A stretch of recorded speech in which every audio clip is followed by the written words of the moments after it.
You're terrified of committing because you think, what if I try my absolute hardest and I still fail? But that fear is exactly what's keeping you stuck. You've convinced yourself that not getting results somehow means there's something wrong with you, but I promise you, it doesn't. It means there's something wrong with the system you're using. And if you don't break this belief now, you won't just miss fitness goals, you'll train yourself to quit every time something gets uncomfortable. I want to tell you a little bit about a really, really, really old member of mine, maybe 8 or 10 years ago. Her name was Sam. Samantha, but Sam. Sam came to us and she wanted to lose, I think it was 40 or 50 pounds. This was a really long time ago. And we started working this program. At the time, we were doing a lot of one on one training. So that's what I did with Sam. We trained 3 times a week for about 12 weeks. We tracked all of her food. We were doing a lot of work. We were doing behavioral coaching. We were doing nutrition coaching. We were doing training. At the end of the 12 weeks, we'd made some progress, but not a lot of progress. And Sam was super, super frustrated. We had gone over the course of those 12 weeks and tried to tackle just about everything that you could think of. We were going after her steps. We were going after her protein intake. We were going after her vegetable counts. We were going after the fiber she was getting, vitamins. I tried to see if maybe she was anemic. We looked into a hormone panel. We were doing all of these things to try and figure out what on God's green earth was going on with Sam, which, small caveat, already way better than the majority of programs. Okay. Sometimes people do a cookie cutter program, see zero results, and then they quit. They just assume that something's wrong with them. This doesn't work. They got to move on to the next thing, and then the next thing after that, the next thing after that, and they never really get anywhere. So I think it was the 12-week mark, maybe it was the 11-week mark, I sat down with Sam and I tried to go through everything again, just one more time. Let's go through your training and see what's going on. We went through the training. This is what we're doing. Okay, that all looks good. We're progressing. Everything looks awesome. Are you doing your homework at home? Yes, she was. Great. So then we moved on to the supplements and stuff that she was taking. Are you still taking your protein? Yes. BCAAs? Yes. She was taking her magnesium. She was doing everything I told her to do. Amazing. Then we went to her food journal. She's trying to look at the food journal. Okay, we're getting enough protein in. I see your protein count is where it needs to be. Your averages are all there. Your carbs are there. Your fats are there. Everything's there. What's going on? Sam, is there anything that you're eating that you're not recording? No, Isaac, like everything is on there. Everything that I put into my mouth is inside of that journal. Everything I eat is on there. I was okay. Is there anything that you're drinking that's not on there? Like, yeah, every time I like go have a smoothie or like a coffee at Starbucks, I record all of it, everything. I was like, God, I don't know what it is. She goes, well, I mean, the only thing is like I have maybe 2 or 3 glasses of wine a few times a week at home. Bingo, we found it. So it took us 11 weeks to get here. That's embarrassing. And ever since then, it is inside of our process to check in specifically on alcohol consumption. But it turns out 4 to 5 days a week, she was having 2 to 3 glasses of wine. Again, not something I have to like completely eliminate out of every single client's program. I wish people would be totally fine with completely removing alcohol. It would make my job so much easier, but it's not always possible. So we ended up limiting it a little bit. She was consuming something egregious. 2 to 3 glasses of wine is like 600-700 calories worth of alcohol. The conversion isn't exact like alcohol to calories, but if you want to ballpark it, 150 to 200 calories per glass of wine, give or take. It's about 6 ounces. So she was consuming 600, 800 uh, calories additionally per day, 4 to 5 days a week. Of course, she wasn't making progress. One adjustment, she started moving through the program super fast. In the next 6 weeks, we made all the progress that we'd wanted to make over the last 12 weeks. Luckily, all these habits that we built were ingrained in her now. And the rest of her journey was smooth sailing. She was super happy. She got what she wanted. Moral of the story: committing has to come first.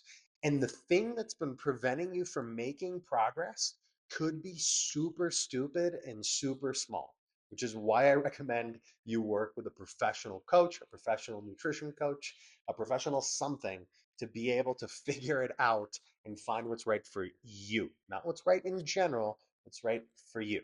Because there's something going on. As we start to dive a little bit deeper into this stuff and we go into the advice that I have for you, if you're struggling with this idea of committing to a program and you're afraid to fail, the biggest piece of advice that I have for you generically is you need to find something that adapts with you as you go through the program. Things are going to change. Nothing is static. Maybe job situation changes, home situation changes. Maybe there's some complexity to your life that needs to be addressed, like travel, right? We work with consultants that need to travel all over the country. It's difficult to pick a cookie cutter program for a consultant because they're all over the place. And place A is different than place B. We have to adjust things along the way. So if you could do that, you're going to be super successful. But barring that, I'm going to give you some other advice to try and convince you that you can do this. You will figure it out. It's not about, is the program right for me? It's about, can this program adapt with me as I go? So, first things first, results don't necessarily come from intensity, but they absolutely come from accuracy. You're working hard. I'm not questioning that or your effort, but I am questioning your data. When your tracking is accurate, your results get really predictable. The number of people that come to their appointments and underreport their calories when we're trying to get them to reduce weight or fat mass is staggering. The underreporting number is about 30% if you look at it on average. That means that if you tell me you ate 1,000 calories, odds are you ate 1,300 calories. And on the flip side, it's the exact same. If we're trying to eat more food to be able to gain muscle, and that's difficult for you, you're going to over-report your calories by about 30%. It's a cognitive bias. It's really difficult to get over. We teach you some strategies on how to figure it out, but measuring food and measuring results and measuring progress is super important. If your data is accurate, you're going to move through the program. If it's inaccurate, you're going to get super frustrated. So record accurately. If you worked out for 50 minutes and not 60, write it down. It's 50, not 60. It matters. Those little things over the week add up. Okay? Number two, a plateau is not a stop sign. It's just feedback. When the scale stalls, when your lifts feel a little bit weak, when nothing is changing, that's the program talking to you and telling you that you need to make some adjustments. That's where your coach comes in. So don't quit just because you stalled. It doesn't mean it's not working anymore. It means you need to tweak the program and adjust it. A really common thing that happens is somebody starts at, let's say, 200 pounds, and over the course of the program, they've dropped a bunch of fat. So they've gotten from 200 pounds to 180 pounds, right? At 20 pounds less weight, you're walking around minus a 20-pound weight vest that you took off. Your basal metabolic rate, your metabolism has now lowered. Okay. You are now burning fewer calories every single day, walking around doing normal things. I need to adjust your numbers. Conversely, if you gained a bunch of muscle, your BMR is higher. So now I need to adjust your numbers in a different direction. So that's what coaches are for. Don't stress about the program not working. Just talk to your coach. You're going to get them to make some tweaks and things are going to do great. Number three, you cannot see progress when your emotions are high.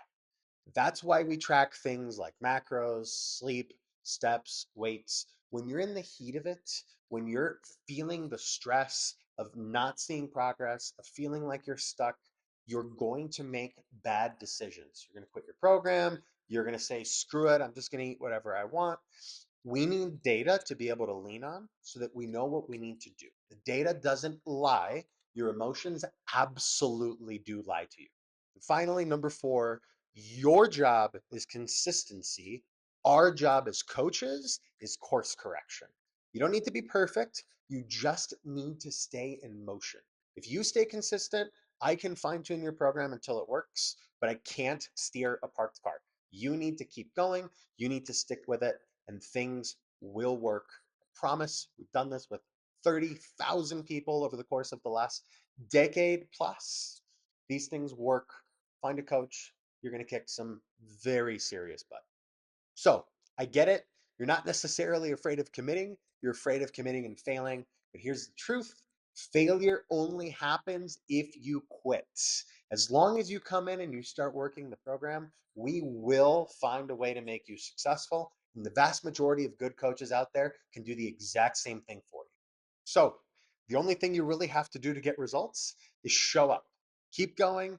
You're way closer than you think. If this was interesting and you want to watch some more of our stuff, click on this video over here. And I'm looking forward to seeing you on the next one.